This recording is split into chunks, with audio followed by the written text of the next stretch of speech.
to the next episode of the Wayward Lasses All the Things podcast. I'm your host today, Brittany, joined by my mother, Amy. Oh, you did it again. And my sister, Courtney. Hello, sister. Hello, sister. And our very special guest for this evening, Danielle Vote.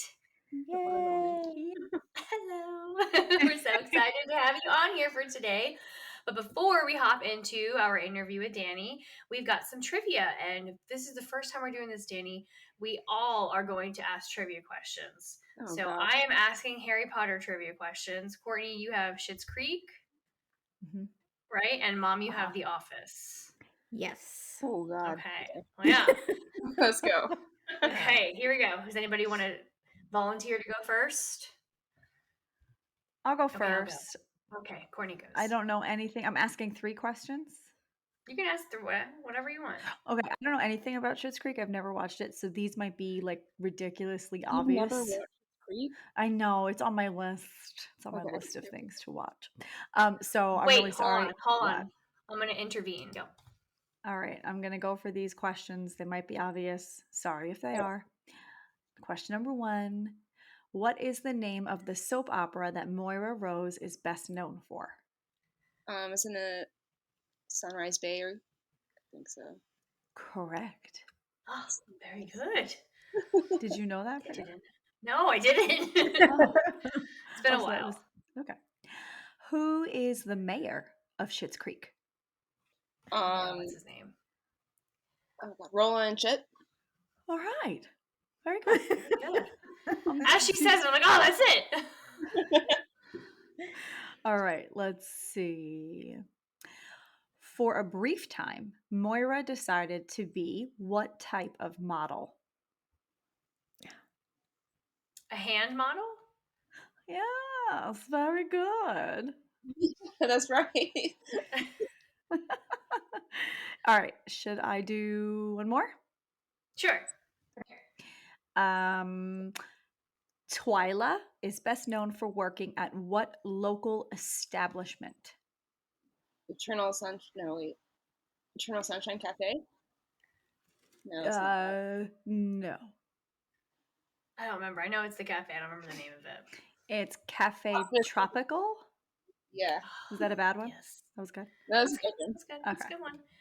Hey, Courtney, you have to watch Schitt's Creek. It is. I know. so Everybody good. tells me that. I have to. Like, if you like The Office. I love The Office. I also things was like that. told Parks and Rec is another good one. So I've got to get on that. I know. Parks and Rec is pretty good.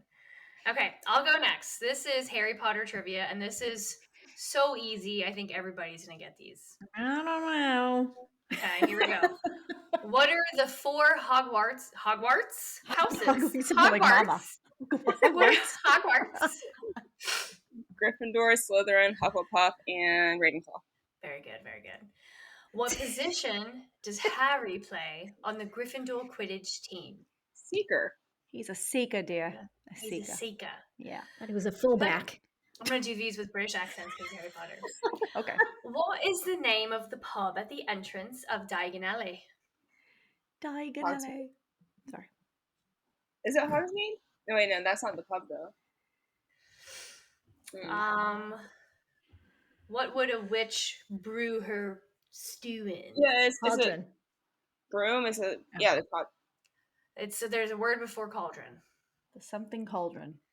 Black. The smoky cauldron.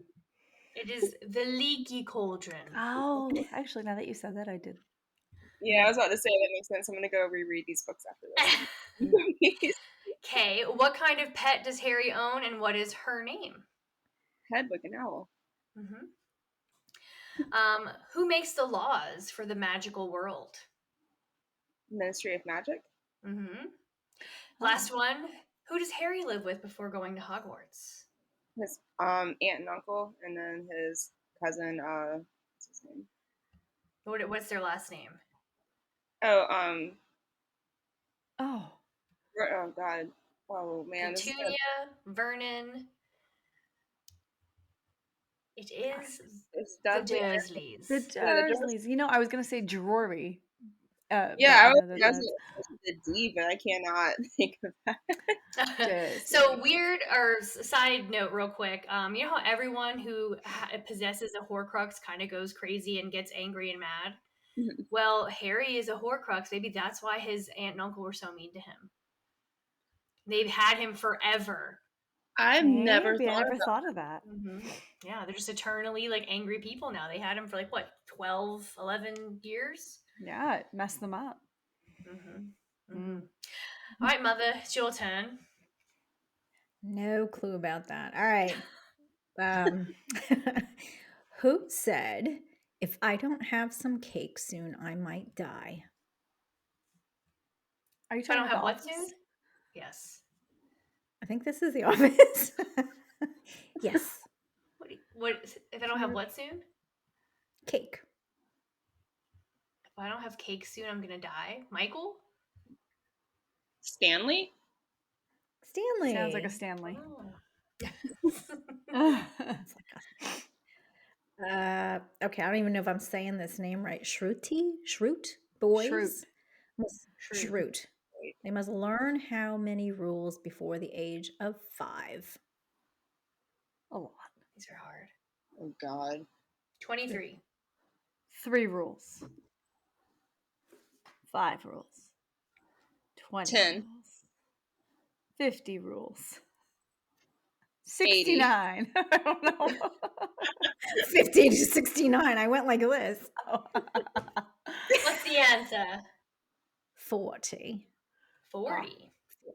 40. All right. Shoot, man. No idea. How many cousins does Dwight have? I feel like so many. Well, there's The Moe's. Shrew. That's one. I don't know. 15. I don't know the answer. It's a big number. It's a big. Let's just forget that one. It's 70. Let me go to somewhere else. Dwight Schrute rule 17 is to never turn your back on bears, men you have wronged, or the dominant turkey during what crucial time? Mating season. Mating season. Yes, ma'am. That Let's do 2 more. Okay. Okay, since Michael can't pay for his Tots college education, what does he offer them instead? An internship. I have It's no like idea. really random. Nope. Lollipops? So, Runs no. your computer. Runs your ahead, Ma. computer.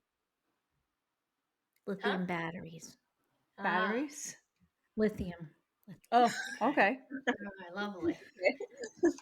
Okay. All right. What kind of sandwich does Michael have a dream about when he's the head of Michael Scott Paper Company? Kind of sandwich. My Egg gosh, salad. ham sandwich. Grilled cheese sandwich. I don't know. No, these are not easy ones. No. Shoot, These sorry. are quite It's okay. specific. What's Okay. the answer? Peanut butter and tuna fish. Ew. Could you ask All right, us, I'll like, try what and- is Michael's last name? Okay, which of Angela's cats did Dwight kill? I remember this episode. Oh, I do too. Didn't he put her in the Like- freezer? Buttercup or Oh, Mrs. no, not something? Nichols. Yeah, no, it's like, oh, God. I have no idea. Shadow. Hmm? Beatrice. Mrs. something. Mrs. I feel like he's. I don't know. Go ahead. Sprinkles. No. I remember that. Well, Okay. Guys. All right, okay. All right. Wait, one more. One more. Look, I'm trying to like have you guys get something. What is the name of Dwight's porcupine? also not easy questions. Go to the first question on the list, the very top question, and ask us that one. You didn't get it. Okay. Who did Kevin get for Secret Santa?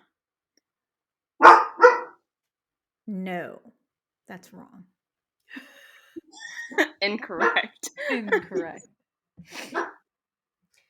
Pam? Mom, did you type in like easy office questions? I just look. All right. Himself. He got himself. Aw, Kevin. And he probably bought Right. himself something too. Exactly. All right, let's scrap that one. That was a bust. Sorry, It's guys. okay. You did great. Yeah, Like I good, typed good. in easy office questions, and the first question is, what is the name of the company they worked for? Dunder Mifflin. Dunder Mifflin. Easy peasy. You did good, Mom. You didn't know if they were hard or not because you'd never seen the Never show. watched it.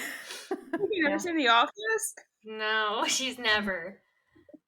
We got to fix that. I don't think she would like it because She doesn't she like that doesn't type like. of humor. Yeah, she doesn't like that type of humor. My mom hates it, personally. She watched episodes and she was like, no, thank you. All right, guys, let's go ahead and hop into today's episode. So right before we get started, Danny, can you kind of introduce yourself to our listeners? Yeah, so I'm Danny, and I basically spent the past 10 years of my life in college, grad school, undergrad, and everything. So I'm just someone who right now is just trying to kind of figure out the right way to go forward, just focusing on my mental health, positive mindsets, and everything. And I have 2 dogs. They both are kind of crazy and sporadic, but I love them. And my fiance is upstairs playing Skyrim. Is that what he's I been love playing now? Skyrim. He has not been on Call of Duty in a long time, so he's been playing Skyrim. This is the first time he's playing it. It's just because I told him I wanted to be downstairs instead of upstairs. So Gotcha. And he has to play something where he can be quiet, and that's not possible in Call of Duty. that is not possible with him, especially. Yes. Love that. So you were in school 10 years. What's your degree in? My undergrad degrees are a Bachelor of Science in Biology, a Bachelor of Arts in Anthropology, and a minor in Forensic Science. And I just got my Master's of Science in Cell and Molecular Biology. That's awesome. That's crazy. That was a lot of big words. Wow. So what are you going to do with those degrees? I know you said you're trying to figure out, but do you have a direction that you want to go in I or? definitely would love to go into pharmaceutical research just because I feel like that's something I'm pretty passionate about. And ideally, I also would love to teach labs for students. I really love that as a graduate student, and you can technically do that with just a master's degree. So I would do that just for fun, though. Honestly, I'd probably do that for free. I love working with students so much. Ah, Tell them, do you super have it cool. pulled up? What was the name of your thesis? Listen to this thing. I can pull up on my phone really fast. I can't even. When I was like trying to defend it, I couldn't say the whole thing. I had to say it twice. I was like, "I'm so sorry, you guys," because I stutter a lot when I'm nervous, and that was just gonna go downhill. It's it's like the investigation of HEC-293 cells and olfactory receptors and GPCRs using spatial intensity distribution analysis. That probably was not the correct way to say it, but I can't remember off the top of my head. I had a little note part of my laptop saying like, I was sitting there trying to read it. I was like, I don't know what this is right now. It's too long. Yeah, that's okay. We didn't notice that it was incorrect. So it's fine. sounded legit to me. Sounds Every- amazing. When you said it, everyone's eyes was like, Oh, wow. Okay. I believe everything you have to say. So what kind of sparked your interest to go with the graduate degree in cellular molecular biology? So I started my undergrad thinking that I wanted to go to PA school and, do this, and this. And I took my first lab as a freshman and I loved it. I loved lab work and I'm pretty introverted too. So I was kind of like, this seems right up my alley. And I had a professor tell me that. And I think the point when I got almost graduating, there was anthropology and biology, and I loved both of them. But I noticed that when I loved organic chemistry, that was a pretty big sign that I should probably go the biology route. And so I just love lab work, and so cell and molecular biology is better for that, I guess you could say. That's awesome. That's very cool. I can't even say cellular molecular biology properly.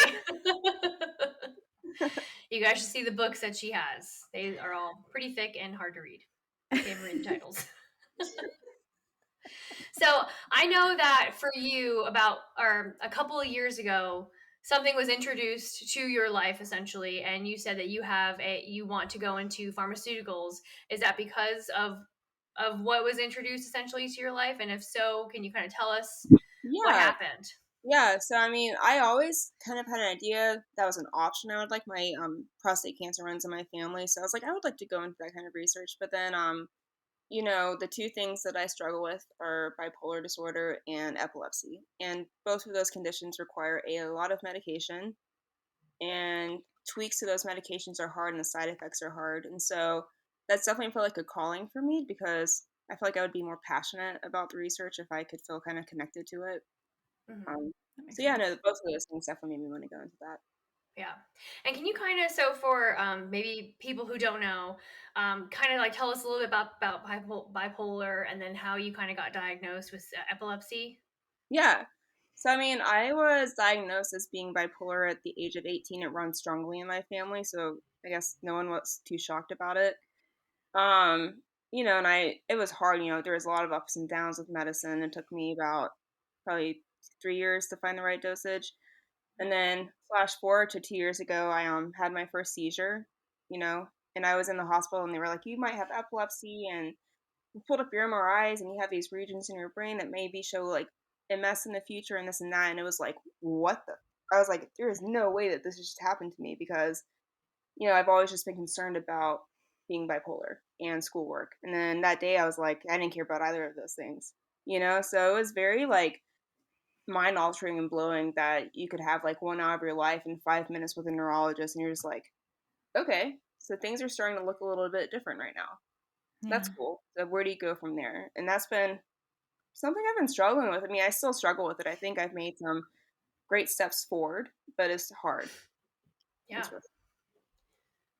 Can you kind of tell us some of the challenges that you've faced with dealing with both of these? I know that what they're giving you medicine wise has been difficult. I don't think a lot of people understand how they have to balance out the dosages because one medicine can cause the seizures, and you're taking this for that. Can you kind of walk us through how that Yeah. works? Yeah, no, I mean, when I was diagnosed as being bipolar, that was a whirlwind because if you don't find the right doctor, they try to shove all of this new medicine up there where it's like $500 a month.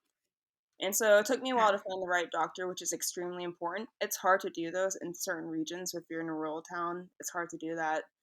And the side effects of those medications are like, sleepiness, grogginess, and you do have to make the conscious effort to say, I want to do this. I want to help myself feel better, this, and this. And of course, right when I felt like I found the perfect dosage of that medication, I had seizures and I was on lithium, and lithium does not work well with every drug.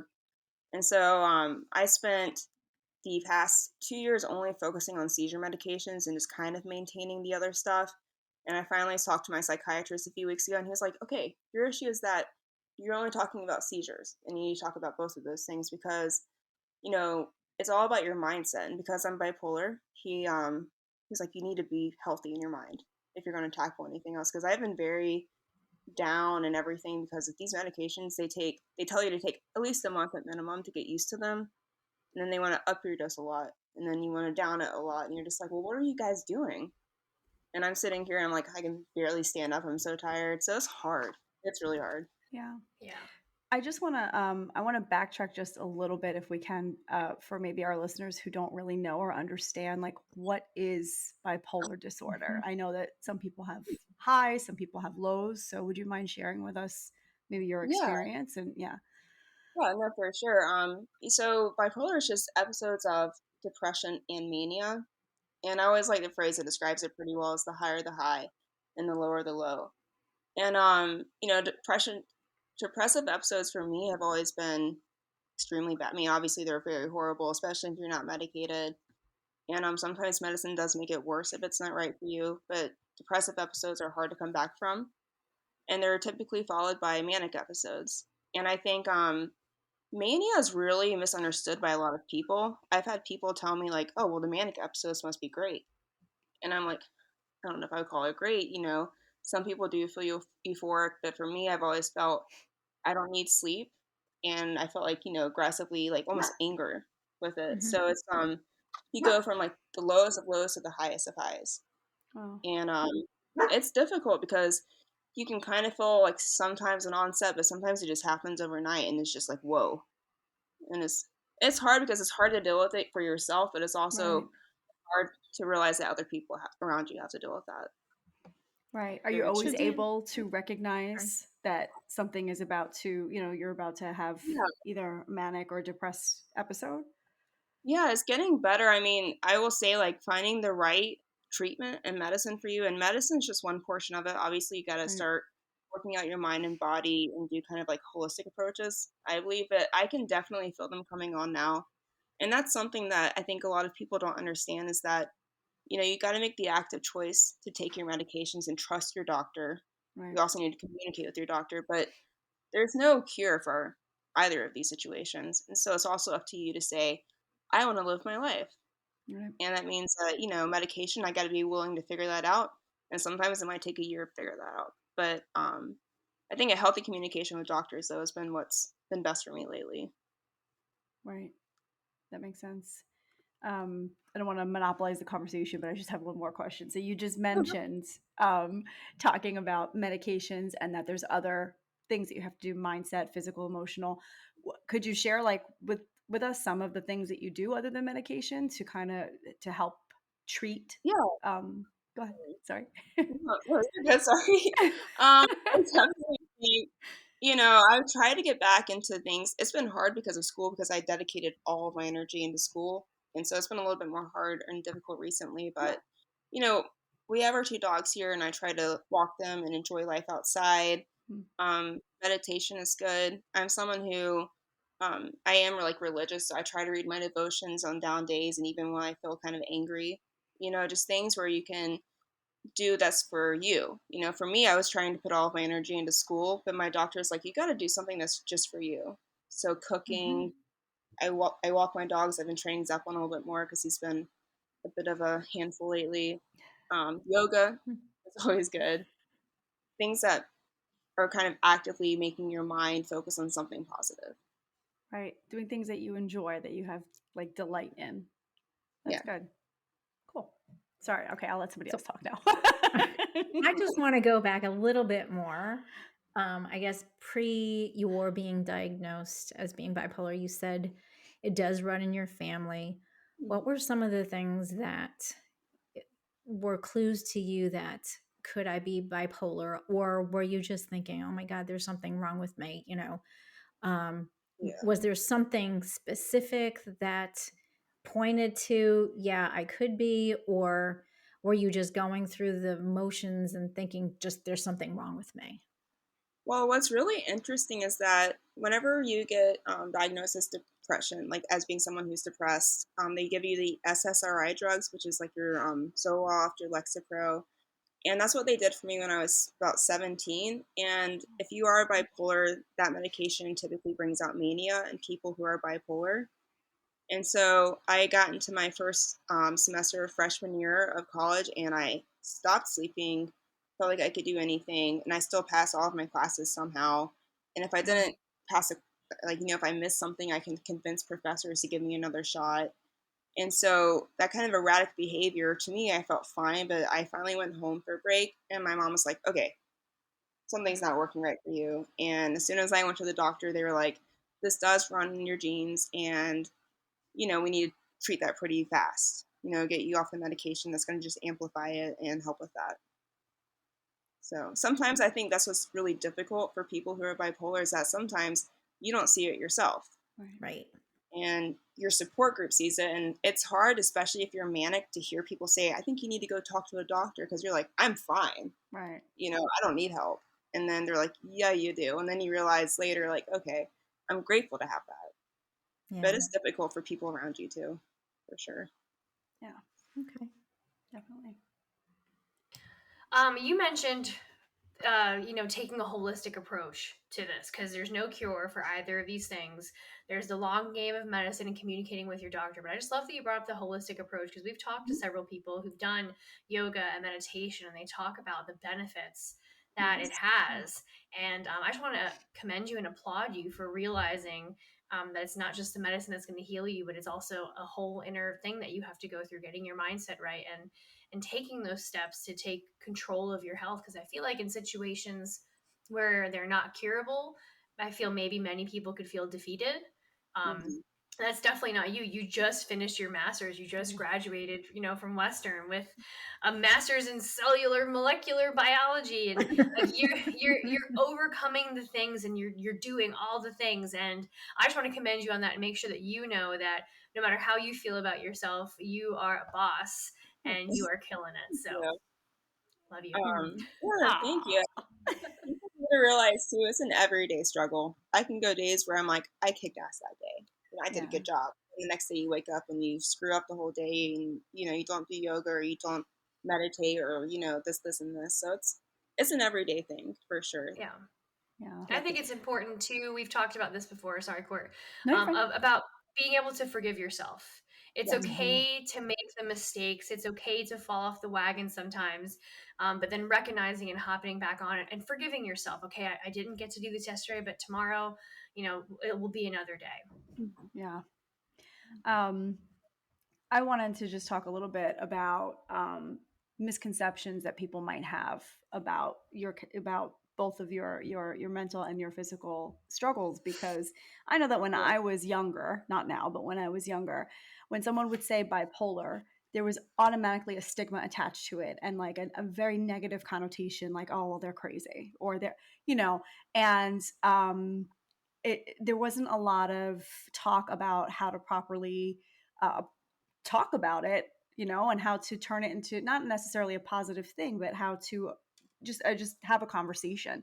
So I'm curious to hear from you. What are some common misconceptions that you've come across, or that even you yourself had about being bipolar, or about even having seizures? Would you mind sharing that with Yeah. us? So I think one big thing, sorry, my laptop's charging, but one big thing is that with being bipolar, most people get really freaked out by that word. They hear you say bipolar and like, ugh. I've had people stop being friends with me, Oh, and sorry, my laptop side. I've had people stop being my friend. Like they would just not just stop, but they would be like, "Oh, she seems like a right. case that we don't really deal with." Um, and so it's like it always has made me feel very hesitant to bring it up. And I always hate when people say like, "Oh, the mania." I mentioned that earlier. It's just really frustrating when people who don't have it or don't know people with it try to make their assumptions. Yeah. And for me, to be quite honest, I've had people who have died because of it through like, self harm and everything. And I Mm. always have been lately, because I'm the same age as my uncle, they're like, you really remind me a lot of him. Are you okay? And they're people I don't really know, and I'm like, I'm fine. Yeah. I'm like, what does that mean? But yeah, so I think I do put this pressure on myself when I'm down, and that's really hard being bipolar, because you're like, who do I talk to? Yeah. You know, there's not many people available, but people always have weird reactions to that word. People have probably weirder reactions to the seizure thing, Hmm. because then people like, if we've talked to like people I just met or something, everyone wants to stare at me and they're not really sure what to say, and I feel like they're always watching me in case I have one. And that one's just uncomfortable too, because it's just like I always feel defeated with the seizures, and that's something I personally have struggled with more. um you know Hindsight's 2020. I wish I could go back to just being someone who's bipolar. And now it's like when I had seizures, I was like, God, come on, let me go back to just being that. Please don't let them keep happening. And so it is hindsight 2020. Both of those topics, though, when they come up with people, um, they really don't understand. Yeah. And there's been a lot of anger with the seizure, the epilepsy part, because people are like, "Oh, I understand what you're going through," and I'm like, "You probably don't, though." No. And Yeah. so then I just closed up a lot of the times talking about it. So it's difficult. Mental Yeah. health is a huge stigma. Yeah, yeah, it sure is. We talk about that a lot on the podcast, and that I'm glad that we're having this conversation, because I think it's so important to normalize being able to just talk about these things and not have it automatically have a negative, Yeah, just connotation to it. Yeah. you can live a normal life with a mental illness, especially. And I didn't think that I could for a while, but then you have to actively choose to do that. Right. It's not easy, but you can live a normal life, and people don't. And some people, I do give them the benefit of the doubt. They've never had someone with mental illness around them. They may not understand it, Right. but yeah, it's difficult. That part has been probably the most struggling part of it all so far. Yeah. And I'm sure surrounding yourself with the right people, Oh, um, yeah. having this solid support group is probably, essential to Yeah, being for able sure. to manage, right? Yeah, no, for sure. You definitely like. I have a very small group of people who are like I call it my circle, and I realize I'm okay with having a smaller group of people because I'd rather have people I can rely on and Hmm. trust at the end of the day versus people who are kind of washy about it and you're not really sure how they're going to be. Right. Wow. Thanks for sharing With that. So seizures, there you I think you were telling me they don't know why you get them. Hmm. Do you have triggers that you know that they're coming, and kind of like how you've learned to cope with that? Yeah, I mean, they call them auras. And then you Hmm. have kind of like a deja vu sense. Like I see, certain, like it sounds crazy, but I see like a hooded figure all the time. And I think that's just because I probably watch Harry Potter too much. So I'm thinking they're and everything. But you also have these symptoms in your body, like, it's really weird. Like I get a metally taste in my mouth. And I've noticed that my dog Zeppelin will start walking and kind of walking through my mm, legs, which is his favorite thing to do. He's by my side. So I've learned from some of them. And so it's one of those things that's a hit or miss because every single time I feel off now, I'm like, I'm gonna go sit down on the couch. And I hate that having that fear, but it's also something that I'd rather do that than trying to ignore it. But yeah, there's some indicators for sure that you're about to have one. And then those are the grand mal seizures though. The other ones are kind of like vacant ones, but for the most part, the grand mal ones you do have a little bit of a sense that it's gonna happen. Oh, Okay. so how often, if you don't mind me asking, do you So get? far I have not gone 3 months without one. Okay. And usually, if they're the grand mal seizures, they happen 2 seizures in a row, like Oh, wow. in a few hours. So I know you have your fiance there who's there to support you, but in terms of other people who are listening, um, what would you say to them as far as being the support for you? Because I think oftentimes what people do is that they try and project onto others like, oh well, I should be doing this for you, when in reality it's not really the right approach that you should be taking. So, what would you say to that somebody who's supporting a person who may have epileptic seizures or who is bipolar, how they should support you? Um, I think my thing is, I'm very like I had to be very, especially with the seizure portion, be very confrontational about how I wanted to be treated. A lot of the times when I have one, I have no idea where I am at, Hmm. and I don't know. Like when we first moved here, I had a big one. Tristan wasn't home, and we had just moved here, and I called my mom because I was like, "Why do I have this blue rain jacket here?" And then I was like, "Did I Wow. post a picture of you?" And this and that. So I've told people for that, just to act like it's no big deal and ask me questions if I wanted to know anything, and that makes me feel less paranoid. As far as being bipolar, I just try to tell people my warning signs, Okay. because I'll go into slight, depression before it gets bad, and it's hard for me to be like, I think I need to be, just some help, or can you just keep checking in on me? Because then I feel Yeah. like a 5-year-old kid, but just having to reach out and having to tell them exactly what would help you personally is a big deal. And it's a lot harder than it sounds, though, because, I've always been kind of an independent person and being like, I need you to do this for me. Yeah. And I'm going to tell you this.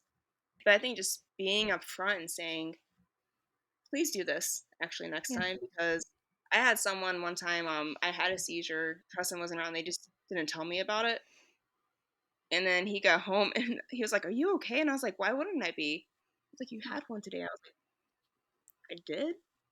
And so that's when I learned, okay, I should probably tell people just to at least let me know that I had one and this and that. But those are things that I've had to learn from time, and I never thought I would have that conversation with people for sure. Yeah. So was it hard? Like, when did you make the decision or realize that I really need to communicate this with somebody as opposed to I can just handle this on my own? That you needed help. You Yeah. needed to put your hand out and say, if I were to go through this, I need you to do X, Y, and Z. Yeah, I mean, for both of them, when I was bipolar, I had a really bad depressive episode, but it seemed like it kind of corresponded really badly where I got so bad that I was like, this is not okay. Like, Yeah. I need help. Yeah. And then, at the time I was in Wilmington and I had my mom there, I was like, she can help if I just reach out to her. Yeah. And so that was good. And the seizures were kind of the same way. Um, I just am really stubborn, and I've always been like, this is not going to happen anymore. I'm fine. And then it happens, and I'm like embarrassed, and then I get pissed off at people. They ask that I'm Mm, okay, but it's hard. But it has to. I mm, feel like it has to get to a certain point of extremity that you're like, okay, I need help, and I yeah, need to know how to ask for the help. yeah. And that's it's hard for me to get to that point I for think sure. that's hard for everybody because number one, if there's a stigmatism around that particular disease, it's like I don't want to ask for help. I don't want to tell anybody that I have this, that, and the other thing, right? So I think, yeah, I think reaching out is. I mean, I don't have, and I don't know anybody in my family that has, but I can only imagine that I just overcoming having to reach out and saying I need help must be a very big thing. So I take a deep breath on that. Um, can I ask the question, guys, that we were talking Yep. about here? Can I take Yep. Mhm. that one? Okay. Go ahead. All right. So it's adding to that too. We're talking about, reaching out and being vulnerable. I'm going to dive in a little bit deeper and just get personal, but how about fears? What are fears that you have around this? Horrible. I mean, I definitely had fears for one thing before I started having the seizures. But the day I got, told that I probably had epilepsy, I walked out and I saw my car. I didn't realize that would not drive that car anymore. You can't drive when you have Yeah. seizures. And I started Yeah. living in a state of fear in my everyday life, Hmm. afraid to cook, afraid to walk the dogs. And and then I started feeling really angry towards people because it was this whole like, it's not fair that I'm afraid to live. It's not fair that you don't have to feel this way and blank, blank, blank. Thankfully, I did get a life coach, and I would highly recommend one because, it's like you talk for 30 minutes and they give you actual tasks to do to help yourself for the next 30 minutes. And the whole thing, she goes, if you're letting yourself get that down in your mind, you're really going to go downhill. And Yeah. it's Mm. kind of like, it's hard to say, like, yeah, you could have a seizure while you're cooking food, but you could also trip while you're having, like, cooking food.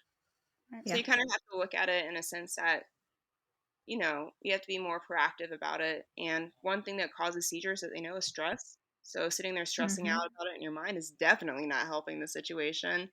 Um, but the fear, I think seizures brought the fear of living. I would do the what if game like Yeah. 24/7. What if I did Yeah. this and did this? And I was like, I can't do that the rest of my life. Yeah.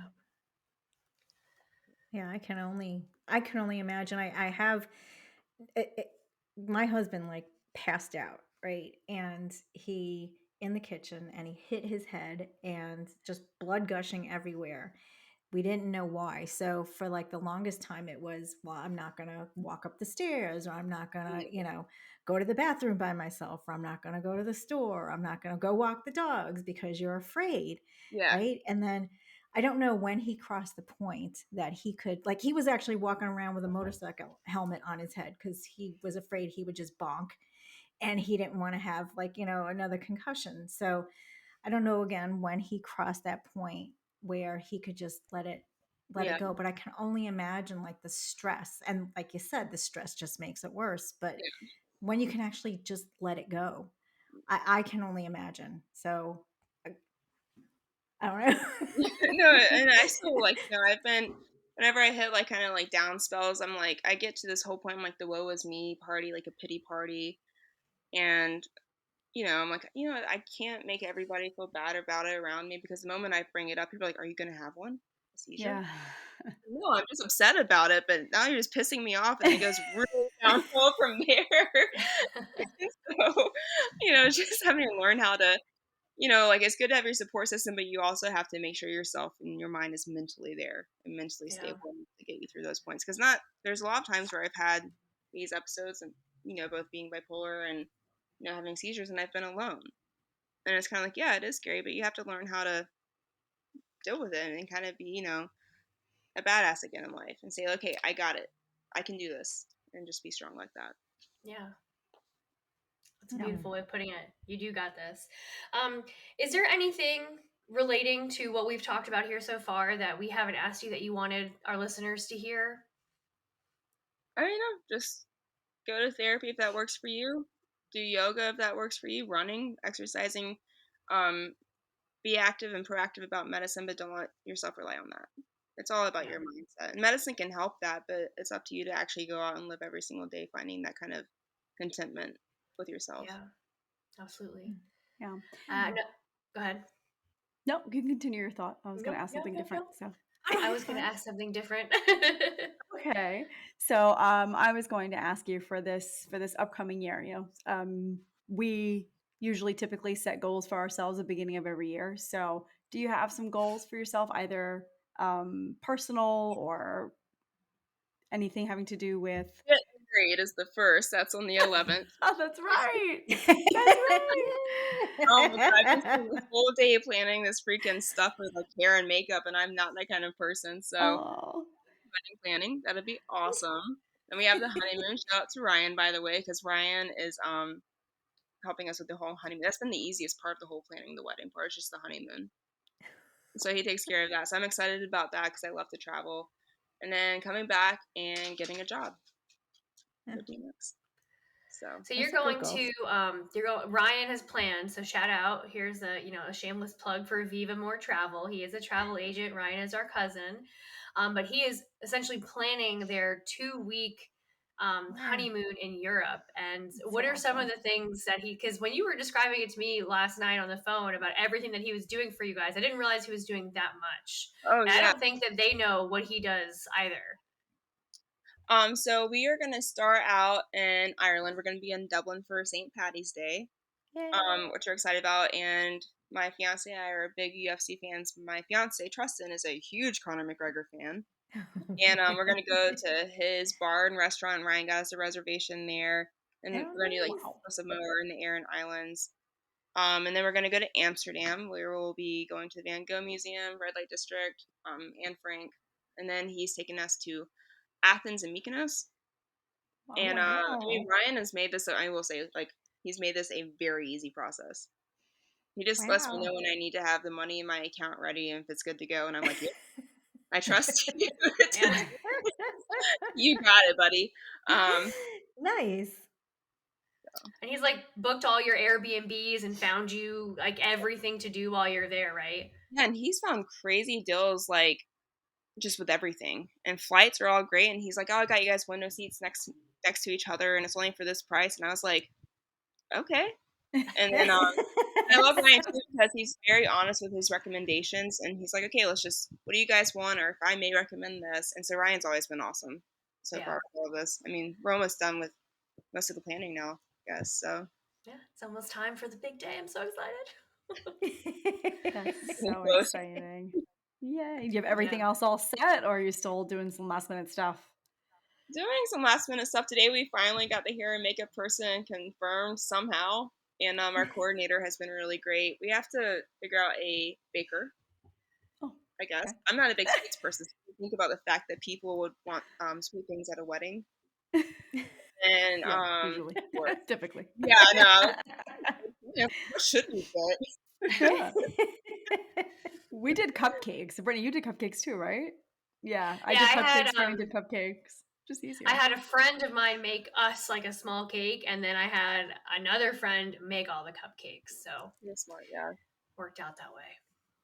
Well, I just want to say, I don't know if we're ending the conversation or not, but I've loved this conversation with you. And I think that your story is such a story of hope. Like you said, Yeah. like your diagnosis doesn't have to be who you are. Yes, you have to take it seriously. Yes, you need to seek treatment. But I think that you gave a really well-rounded description of all the different things you can do, from support to holistic approaches. And I really hope that anybody listening who might be battling with bipolar or seizures or even any other issues just see this as a message of hope, because I think that's what you bring. I think that's, I don't know you personally really other than this conversation, but I get that sense from you that you just, you live your life with a lot of hope and positivity, and it's contagious, because I think that people might look at you and start to feel bad for you, but you have this badass persona that you don't Thank have to you. feel bad for me. I'm gonna do it. We're And good. Yeah. yeah, I've really enjoyed this conversation with you. So thanks for getting so personal with us and sharing Yes. all that jazz. It's not easy, so we really appreciate it. No, we definitely appreciate you being on the show. Did you have anything else you wanted to share before we close out? No, just always be confident in yourself, even if you're still Love trying to it. figure that out. Yes, I love it. Well, thank you guys so much for joining us today. We hope you enjoyed this interview. Make sure you follow us on all of the things. And until next time, we are the Wayward Lasses, reminding you to keep it real. Bye. Bye, Bye, everybody. guys. Stay Thanks for classy. stopping by. Stay classy.